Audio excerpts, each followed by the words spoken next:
Okay, so out with the DJI Nano, trying a different attachment method today.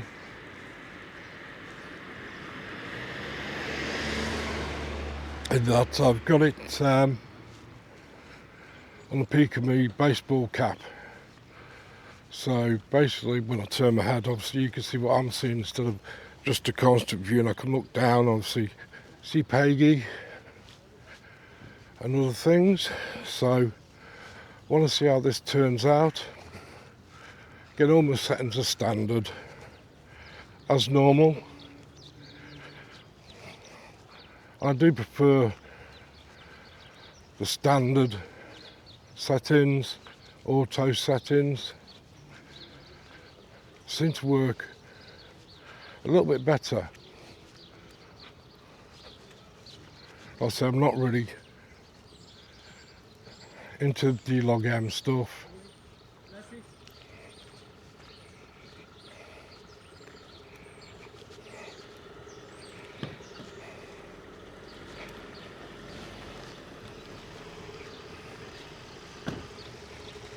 Come on, come on.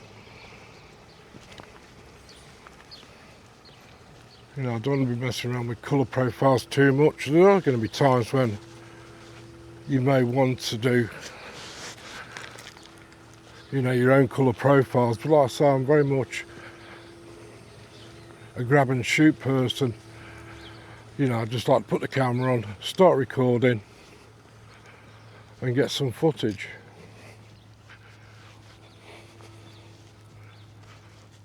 So I made a decision yesterday. The DJI Mini Pro 5 is far too expensive, nearly £1,000. You know, that's a lot of money. Even though it's got all the bells and whistles and everything else. I thought, you know, one accident and that's it, it's all over. And that's a lot of money to invest. So that's how I used to have the DJI Mini 4K, who I give to my son for one reason or another. So now he gets away, goes places, Scotland and stuff, and some of the jobs he do, it might help him. But I do miss the drone. So what I've purchased is a DJI Mini 4K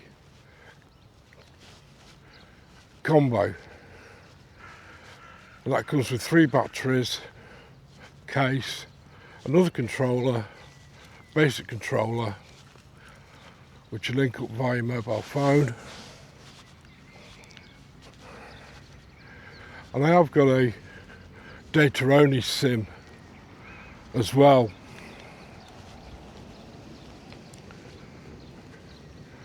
That works on 5G, so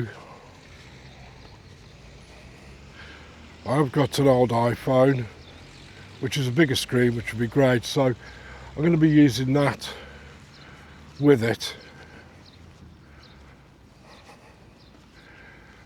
So that's what we arrived today at some point. I think it was about £270. So yeah, a lot of money for me at the moment. But really I need something to get me out more, start doing more things. I mean, I've got my DJI Neo, which I tried the other day, which is great for, you know, tracking you and flying pretty much autonomously, so you don't even need a phone or a controller with you. You know, if you're just doing some basic stuff.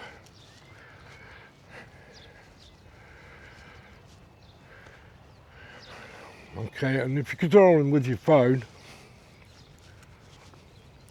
you've got a limited range, but you can change your settings, custom settings, sort of follow you or go in front of you at a bit more of a distance. Come on, Pagan.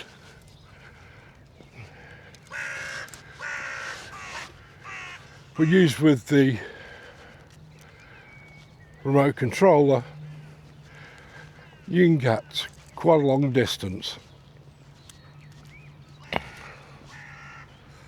In terms of distances, you know, you want something with a good range on it, but you also have to remember you're only allowed so far really under the CAA rules. You know, your drone must be visible to you in line of sight at all times. Now bear in mind, drones are only small. Come on, this way.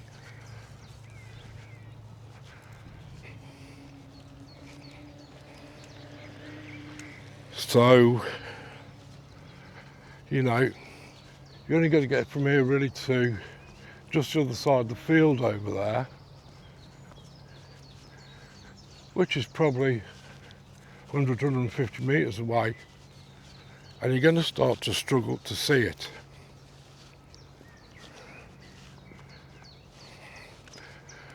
Obviously, I'm going to get some light on that, on the drone, so it makes it clearer. I've got some LEDs, small lightweight LEDs at home. That should make it a lot better to see. So hopefully the next footage which will be coming out will be of some drone flights just around here in the local area. Come on, go this way today, Peggy. Come on.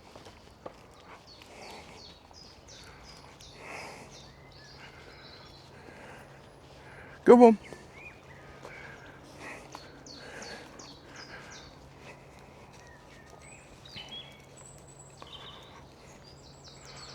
So yeah, I hope you enjoyed the videos on emotional health and stuff. You know, just where you distinguish between what thoughts and what feelings are, and not allow thoughts to control your feelings, because thoughts, like I say, are based on your interpretation, indoctrinations, nurturing, life events, and they don't always portray real life. You know, when we've been in the armed forces for a long time and been in hostile environments for prolonged lengths of times, obviously your mindset does change. You know, and we were taught offense is the best form of defense.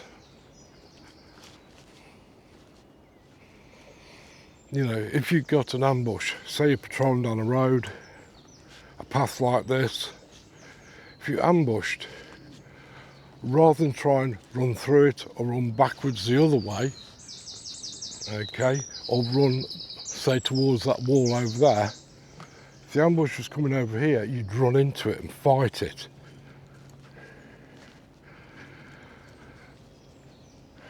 And yeah, it might sound a bit of a strange thing to do, but it works. And this is some of the things you learn, you know, and you're taught to turn fear into aggression.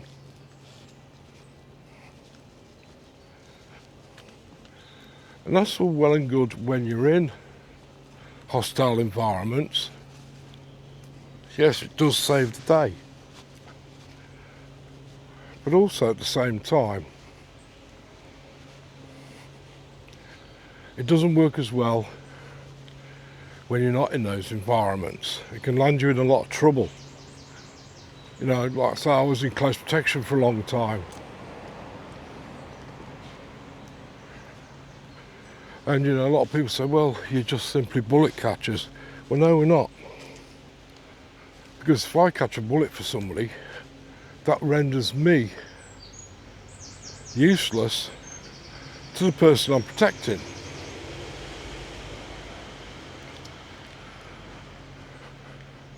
So again, we make choices. We have to make split-second choices.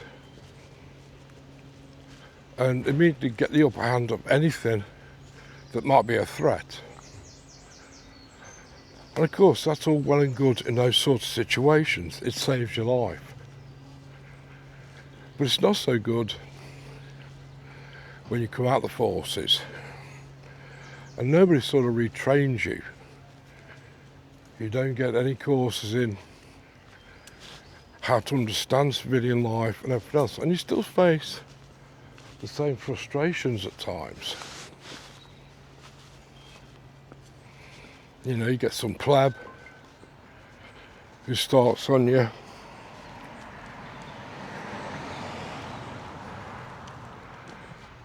You know, and in civilian life, you can get in a lot of trouble for it. Come on, Pagan. Come on. Come on. Good boy.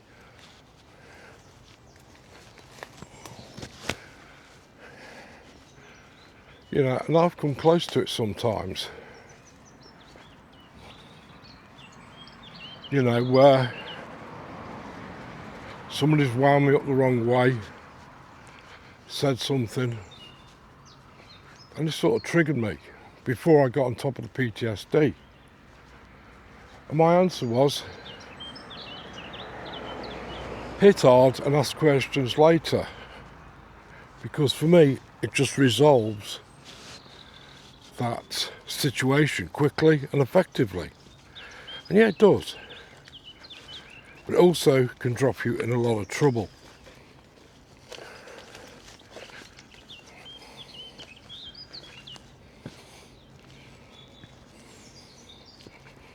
And you also have to ask, is it fair on other people? Yes, I know. Sometimes I say, well, people deserve it. They deserve what they got. And yeah, that is true. I've got no qualms with that. But, you know, in this day and age, not all kids, but a lot of kids from the age of 12, 13 going on upwards have no respect for other people.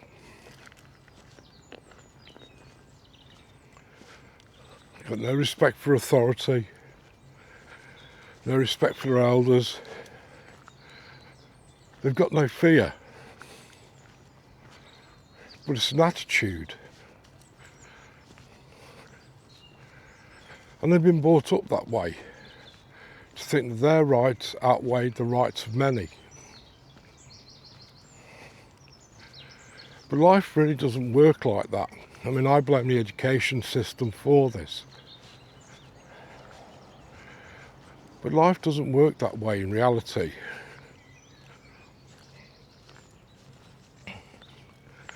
And you know, I've been out at times, not so much recently, but times before that where,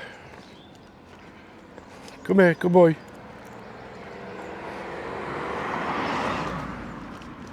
Where some young muppet, 20 years old or whatever, has started on me. Give me some lip. Give me some mouth.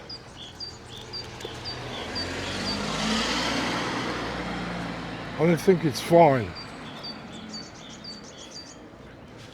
And in all honesty, they don't know half the time, they're not even bothered, who they might be arguing with. And the fact is, yes, I am trained to deal with situations very quickly, to deal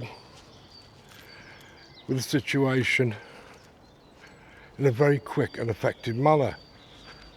You know, we're not talking about slap and tickle and arguing here.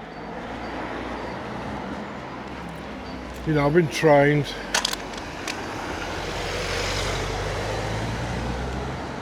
to put somebody down.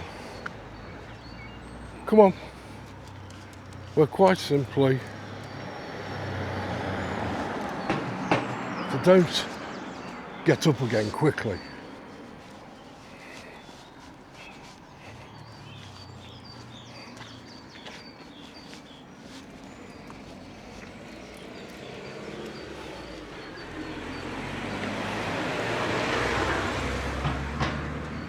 You know, if we're going to put them down, they're going to stay down. That's not me saying I'm hard or anything like that. It's what I've trained to do. It's what I can do.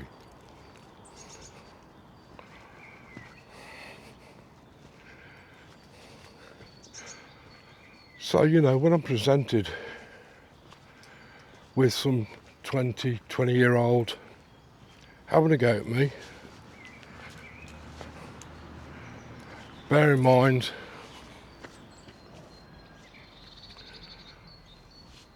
I've got 25-30 years of them in hard-earned experience. They're no match at all. And they don't know who they're arguing with. And why should they? But obviously somebody like me, putting them down ruthlessly in a manner where they're not going to get back up again, is unfair. But obviously with my training, that's what I'm trained to do. And this was the problem when I had PTSD, or, you know, I was managing, or I didn't have the management tools I needed to manage a PTSD, was if somebody was starting on me, I would see red. Logical thinking would go out my head, because obviously of training, that's the thoughts coming in. The thoughts of my training and how to react. But that also triggered then the emotional response, which you have no control over. So to regulate it, I have to go to the thoughts and change the thought process, which I did. You know, using the technique of having that bit of an anchor on me, be that whatever it will. Like I say, you know, it could be a bracelet, a necklace, a stone, a rock in your pocket, only small, just something that is innocuous to carry and easy to carry, and you don't notice it's there until you need it. And just touch that. After a very small amount of practice, I realised that it worked. It just made me stop for a second. It made me realise that actually the way I'm feeling right now is not how I'm going to feel in 5-10 minutes time. And it just stopped me. And that was the good thing about it. And it allows me to focus. And then that was enough for me to say, no, just walk away from it. And yeah, that takes a little bit of doing, because you've got to, again, based on your thoughts, you have to eat a certain amount of what they call humble pie. You know, it's not in your nature to walk away from a fight, but you've just got to stop. Only for that second. And then think about the consequences of your actions. And with that,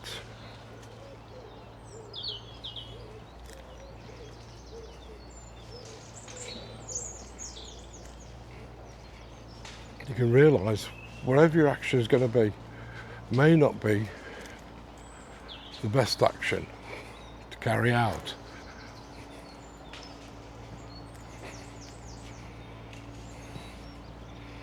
May not be the best course of action.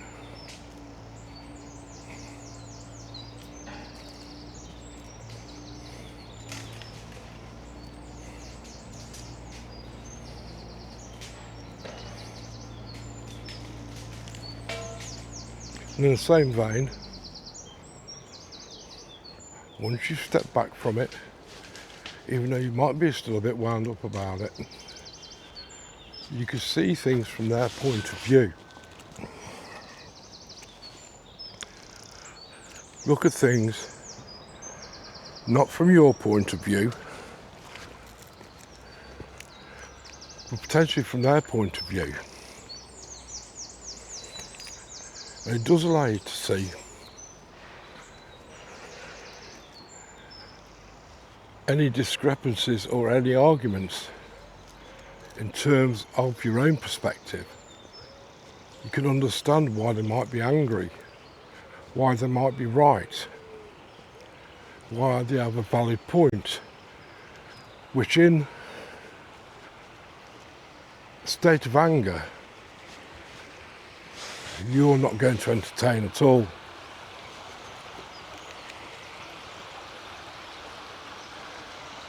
So this means then, that you can change your perspective and change it for a happier outcome, a more negotiable outcome. You could talk to them by understanding their perspective and actually break through to them and break through yourself that actually what they're arguing about is not that unjustified. Obviously you can have times when they're just being a complete and utter prick, but you know, that happens. And if they are being that, well, the fact you just temporarily disengage from them, you can walk away having a bit of pride in the knowledge you've been the bigger person out of this whole argument. You are the man about it, or the woman, or whatever.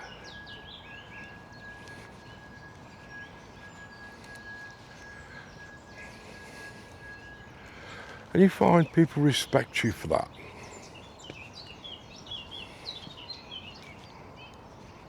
You know, you have to get rid of this idea that if you walk away, it means they've won. But it doesn't. At that very moment in time, you might feel like giving them a right good slap, headbutt, punch. You know, and the feeling of afterwards, well, you deserve that. Now fuck off or whatever. But really that's not what it's about. You know, you've got to trust me when I say you're feeling like that.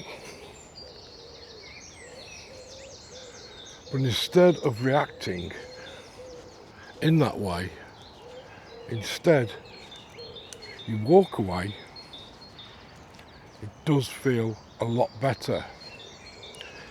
And it makes you feel stronger as a character. Come on, this way, as a person. And that you've achieved this. Come on, this way, we'll go that way. And that you've achieved doing that. It's a goal. It's a step in the right direction. Of course, this is what it's all about. And you do it once, you might still have a couple of doubts, you might still get, say, back home, feel a bit rattled about it.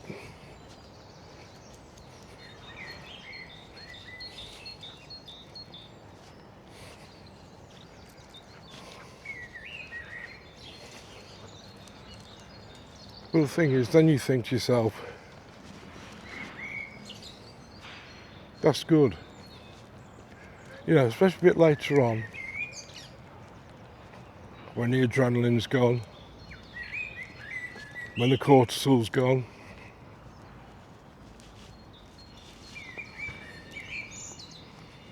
You know, you think, I'm glad I didn't react to that, because had I done, I could be now in a police cell for GBH, manslaughter,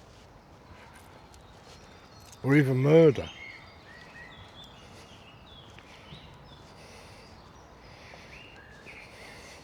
And you do walk away and think, that person was a complete and utter idiot. Or like I say, just by walking away, it might make you think about some of the perspectives you have on stuff. And are those perceptions, should I say, are they right? Are they valid? You know, certainly coming from the military, a lot of my perceptions weren't. They were just in one direction. Very blunt, very aggressive. And yeah, that worked in that environment. But that doesn't work in less hostile environments. The key is that initial trigger, and just suppressing that trigger. You only need a few seconds. So I prefer to turn to an anchor.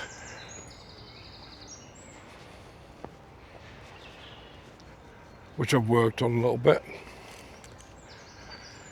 Which will make me feel a certain way and just tells me, stop, walk away, think. When I say walk away, I don't necessarily mean, you know, you turn tail and walk off. Well, walk away, just come away in your mind from the situation.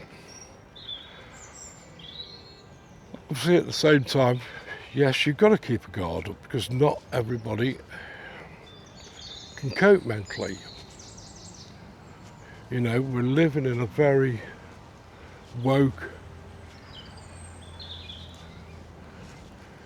mentally vulnerable society, you know, where people let their emotions rule them. You know, you especially see this with lefties. You know, when they're protesting, if you don't agree with their narrative, they're mentally and emotionally compromised. They know, if asked a question, they can't argue it with facts or anything else, because they have no facts. They're just going off what somebody else has said, and they follow blindly the sheeple of life.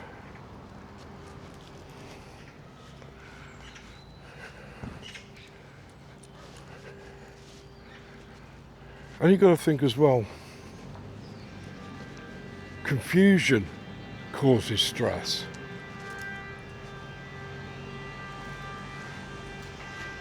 Blocks your mind, stops you thinking logically.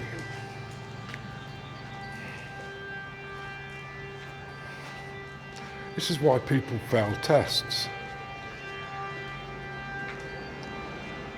If they don't know the answer to something, or don't understand a question or whatever properly, instead of taking a breath, moving on and go back to it later, they get stressed, they get worried, they get upset, emotionally compromised again. And that carries through onto the next question, onto the next question. And so then they end up completely failing.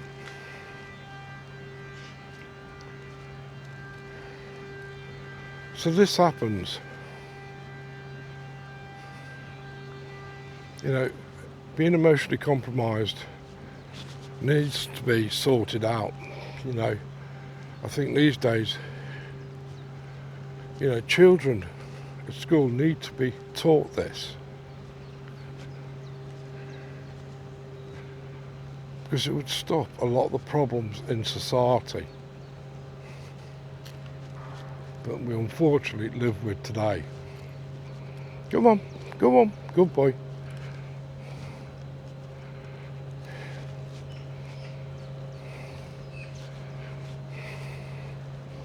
Go on. Very good. Go on. All right, mate.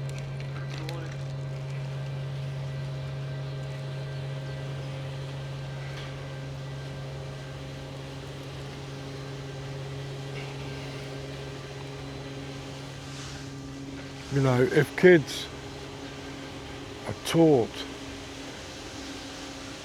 how to emotionally control themselves and just taught what are thoughts and that thoughts can be wrong, their perception of something is not the perception everybody else has.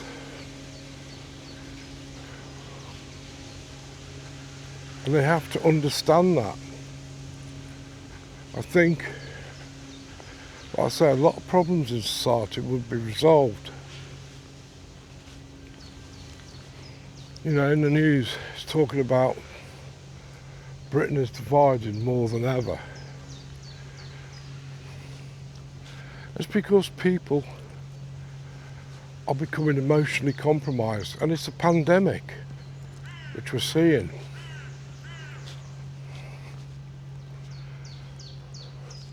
And we're divided over many issues, from the cost of living to legal immigration,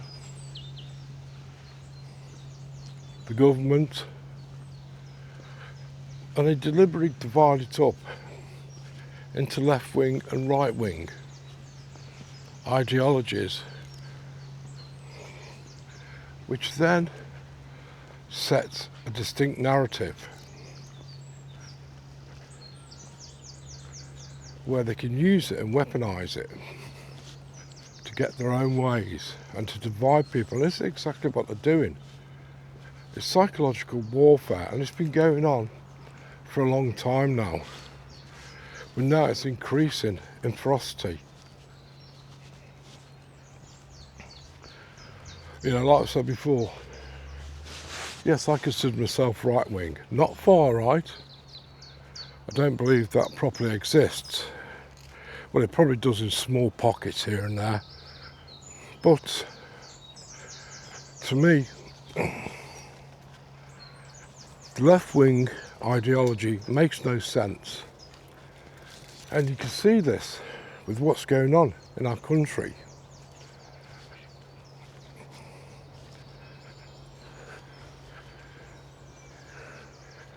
You know, this left-wing socialist government is just tearing the country apart. You know, we're making decisions like scrapping the two-child benefit system,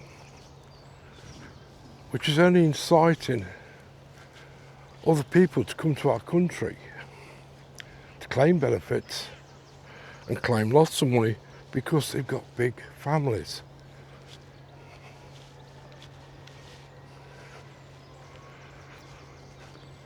And we're now in a system where income tax, which is what we pay in terms of benefits into the system to give people benefits who do need them.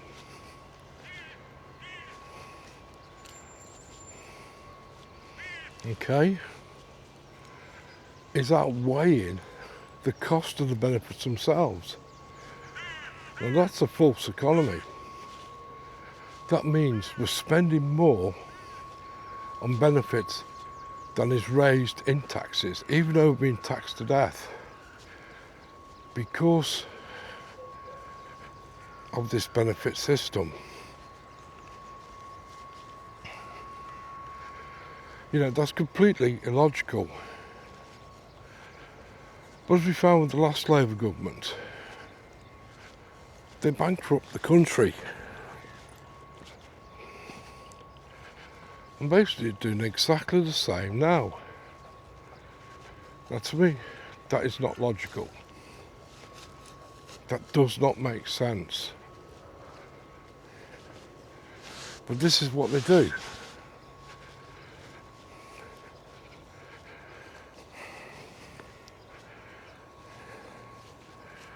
You know, nothing makes sense anymore.